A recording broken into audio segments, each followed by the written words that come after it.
नमस्ते दोस्तों, कैसे हैं आप सब। आशा करती हूँ आप सभी बहुत अच्छे होंगे। तो फ्रेंड्स, आज मैं जो कहानी सुनाने जा रही हूँ वो है कब्रिस्तान की कहानी। मनोहर का घर पुराने कब्रिस्तान के पीछे था और उसके घर के छत से वह कब्रिस्तान अच्छे से दिखता था। वह रोज़ उस कब्रिस्तान को पार करके ही अपने काम पर जाता था। मनोहर के दो बच्चे थे और दोनों बच्चे बड़े ही शैतान थे। बड़े बेटे का नाम रॉकी और छोटे बेटे का नाम विक्की था। एक बार गर्मी की छुट्टियों में रॉकी और विक्की की बहन सोनिया भी आई हुई थी। तीनों मिलकर रात के लगभग 12 बजे एक रूम में ट्रुथ और डेयर खेल रहे थे। रॉकी सोनिया से पूछती है कि तुम ट्रुथ लोगी या डेयर। सोनिया डेयर लेती है और पूछती है कि तुम लोग कुछ खतरनाक करने के लिए तो नहीं कहोगे ना।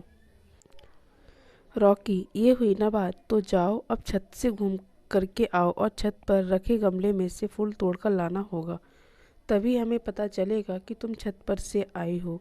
सोनिया, छत पर से तो कब्रिस्तान दिखता है। नहीं, मैं नहीं जाऊंगी। रॉकी और विक्की दोनों सोनिया को छत पर जाने के लिए ज़बरदस्ती बोलते हैं। सोनिया छत पर जाती है और जैसे ही गमले में लगे फूल की तरफ बढ़ती है तभी उसकी नज़र कब्रिस्तान की ओर पड़ती है।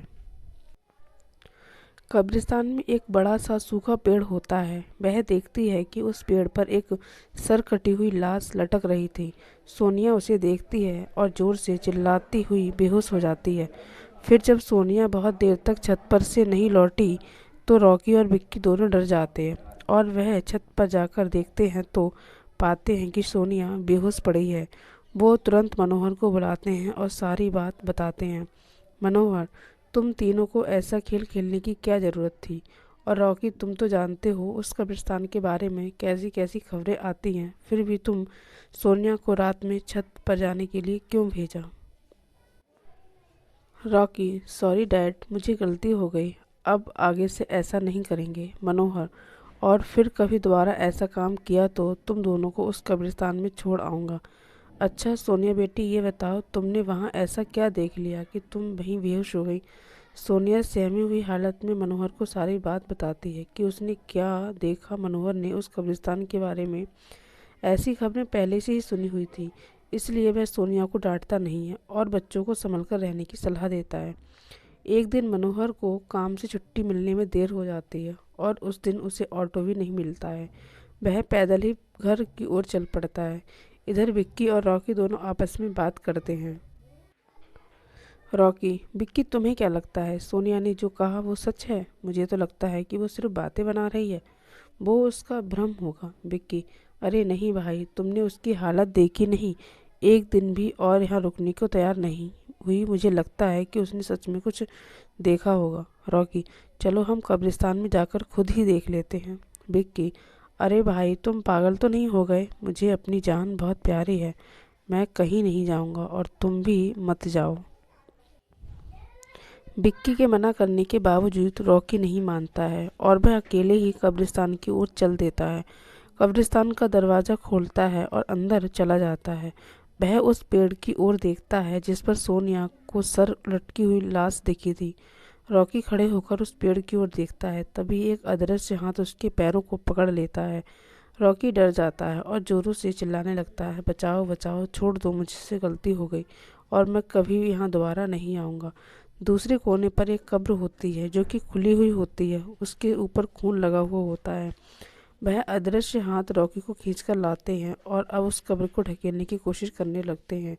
रॉकी चिल्लाता है, छोड़ दो, मुझसे गलती हो गई, मैं यहाँ फिर नहीं आऊँगा, मुझे मत मारो, मुझे जाने दो। मनोहर काम से पैदल घर पहुँचने वाला ही होता है। जैसे ही वह कब्रिस्तान से गुजरता है तो उसे रॉकी की आवाज़ सुनाई देती है। मनोहर, ये क्या? तो रॉकी की आवाज़ लगती है, ये तो कब्रिस्तान से आ रही है, मुझे जाकर देखना चाहिए। मनोहर कब्रिस्तान में चारों ओर देखा है लेकिन रॉकी कहीं नहीं दिखाई देता। वह घर लौटकर आ जाता है और विक्की से पूछता है कि रॉकी कहाँ है। विक्की, पापा मेरे बार बार मना करने के बावजूद भी रॉकी कब्रिस्तान में चला गया। वो जानना चाहता था कि सोनिया जो कह रही थी वो सच है या नहीं। मनोहर, हमारे पास समय बिल्कुल भी नहीं है। जाओ घर के मंदिर में शंख में जो जल रखा है वो जल्दी से लेकर आओ। हमें रॉकी को खोजने कब्रिस्तान जाना पड़ेगा। विक्की वो जल लेकर आता है। मनोहर और विक्की कब्रिस्तान में जाते हैं। मनोहर जल छिड़कता है, फिर उसे किसी के घसीटने का निशान दिखाई देता है। वह समझ जाता है और फिर उस निशान का पीछा करते हुए उस कब्र तक पहुंच जाता है। मनोहर कब्र के पास आस-पास जल छिड़कता है। कब्र से अजीब व गरीब वो आवाज़ आने लगती है। विक्की बहुत डर जाता है। मनोहर, मुझे लगता है कि श्रापित प्रेत आत्माओं ने रॉकी को इस कब्र के अंदर कैद कर लिया है। हमें जल्द से ही इसे निकालना होगा।